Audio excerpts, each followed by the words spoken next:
Hello, this is Axel from Cards, Tickets, Tunes. Thought I'd share with you a little bit about the tickets I've been selling on eBay lately. Also wanted to let you know that I'm purchasing tickets. If you have a lot of tickets or if you have any questions about tickets, feel free to contact me at cards.tickets.tunes@gmail.com. Like I said, these are all tickets I've sold in the last week, so I'd like to get people excited about the hobby and share some information as this is an emerging collectible that a lot of people are just finding out about. So these are actual eBay sales, like I said, within the last 7 to 8 days. And so you can learn a little bit about what your collection might be worth or about just the history of the hobby. I'm gonna start off with this ticket, 1952 Ole Miss ticket. This, I actually have a personal connection to this particular item because my mother-in-law lived in Oxford, Mississippi. She grew up there as a neighbor of William Faulkner, and her mother sewed the cheerleader costumes. So we go back every year for a visit. And so it's a really cool little square ticket, 2 classic SEC teams squaring off in Oxford, Mississippi. That went for grand total of $20. So really neat ticket. Here's a baseball ticket from 1967. It's a Reggie Jackson Oakland A's ticket, but it's also a New York Yankees Mickey Mantle ticket. Neither of them hit a home run in the game, unfortunately. If Reggie had hit a home run, and it was his first home run during his rookie season, then you're looking at $500 to $1,000, maybe $2,000 if you get it graded and have the right person. So didn't quite get lucky enough with that one, but still pretty cool. Mickey Mantle and Reggie Jackson. Here's a 1964 Mets ticket. Really cool design. Those Mets tickets are really, really nice, eye appeal, and they kept the design the same for about 20 years, which is really nice if you're collecting something and you have a little OCD. They all kind of go together.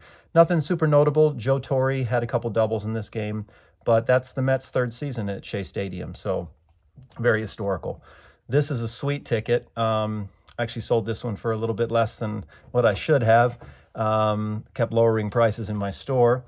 It's a Jack Morris win ticket. He just went in the Hall of Fame, but it's notable more because it's a near perfect game. He faced the minimum 27 batters and gave up 1 hit, and that hitter was eliminated with a double play.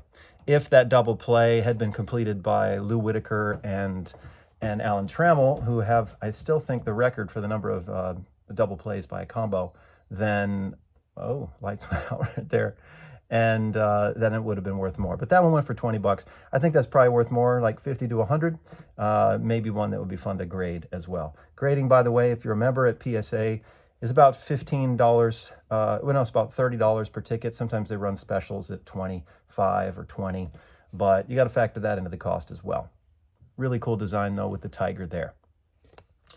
Here is a Baltimore Orioles ticket from 1969. It's a Carl Yastrzemski home run.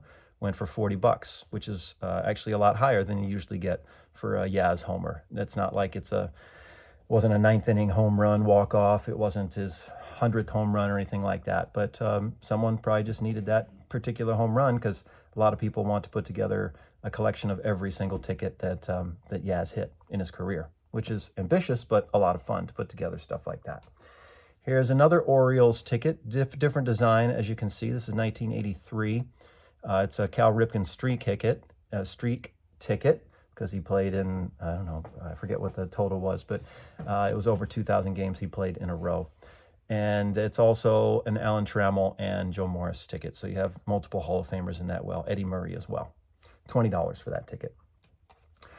Here's a run-of-the-mill kind of George Brett home run ticket. It's right before Bo Jackson joined the team. Bo Jackson stuff's super hot, but this one went for 10 bucks. Just a normal George Brett home run. Here's another Orioles Ripken streak ticket, also a George Brett home run ticket. I think that one went for 7 or 8, maybe because of the crease in the middle. Creases and condition is beauty's in the eye and the beholder with tickets. A lot of people like a little bit of damage because it makes it feel like it was actually at the game, and gives it more authenticity. So as long as the eye appeal is good, then you don't have to worry too much about condition, unless you're grading it and you want a certain score. This is a Bills ticket from 1973, O.J. Simpson, the Juice. Also Joe Ferguson's rookie season. It's a preseason game. I don't think, from my research, there were any debuts. Preseason debuts are obviously a lot less valuable than regular season debuts. So that one went for 10 bucks. Really nice condition. The backs are cool too. The other times they have advertisements for local companies or products, that kind of thing. This is a super cool ticket. This is Rocky Blyer's Three Rivers debut. So the Steelers great actually went off to Vietnam, I think after this, and was injured. Came back and his leg was so mangled that it took him several years to recoup. Art Rooney kept him on the team because that's kind of the guy he was, and eventually became a key player in some of their championship seasons. So Rocky Blyer, Three Rivers debut, or you might want to say first game at Three Rivers. The debut title is sometimes a little controversial in the ticket collecting hobby, so we can talk more about that later. Also, Johnny Unitas was on the Colts at that time as well. Here's a Steelers ticket from 1992. Nothing notable. Does have writing on it, as you can see, which detracts from the value and the eye appeal. That went for, I think, 12 bucks. Nothing super fancy. Just a cool looking Steelers ticket. They little kids submitted drawings that year, and they took the best drawings and used them on the ticket. So maybe you'd get that signed by the kid that actually did the drawing. That would be kind of funny. Here is a Colts ticket. Nothing fancy. Actually, it's a milestone ticket. I think it was against the Patriots, and so Steve Grogan, who was the quarterback at the time, threw his 100th touchdown. So that's kind of neat if you're a Grogan fan, especially if you can get it signed. This is another Patriots ticket. These were purchased by the same person. I think this was Larry, Jim Nance's, not the announcer Jim Nance, but the running back Jim Nance, his last rushing opportunity or something like that. So firsts and lasts are a big thing in ticket collecting. Here is a Emmitt Smith touchdown ticket. He, I think, had 2 touchdowns in this game, so it's 2 for the price of 1. It's not during a Super Bowl season, I don't think, but any Emmitt Smith touchdown is valuable because he's the career leader. Nice Wendy's advertisement on the back. If you're, I don't think the free, free Dr. Pepper is still valid, unfortunately. But who knows? If you don't ask, the answer is no, I like to say. Here's a Celtics ticket. Very recognizable Celtics tickets because they use the same design in the 70s and the 80s and the 90s.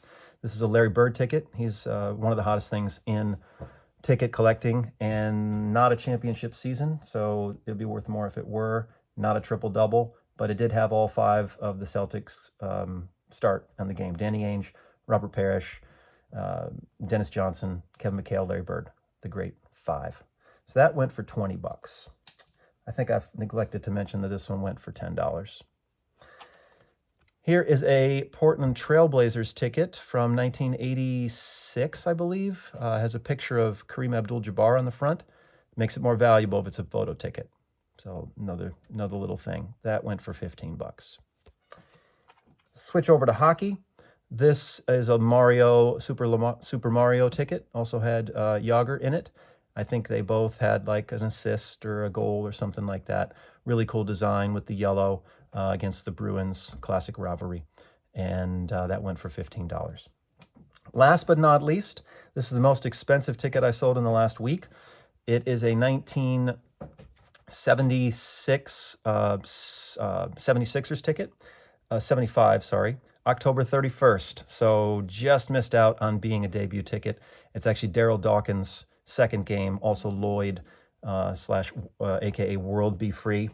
Nothing super notable in the game. It's before Dr. J, but it does have a super cool design with the stars, bicentennial kind of stuff going on at the time. Red, white, and blue, Philadelphia. Gorgeous ticket. If it were Daryl Dawkins' debut, then that's probably more like 500 to 1,000, I'd say. If I could prove that it was his first slam dunk.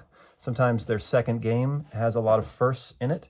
That, if I could prove it and advertise it as Chocolate Thunder's first dunk, then maybe you're looking at $500 or $1,000, and that might be one that I would want to grade. Also, the back, super cool, has some artwork, sketching of the 76ers great Billy Cunningham. Like I said, those are all tickets that I sold in the last week. I think it's 18 tickets, sold for a total of $350. I'd say that's a average week. Didn't have any big sales.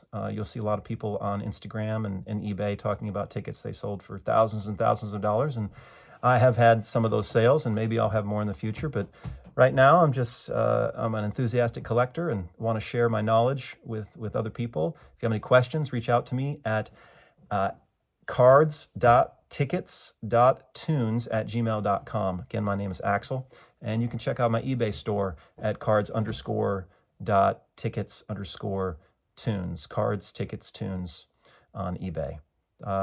Hope this has been valuable, and look forward to sharing more about tickets in the coming weeks.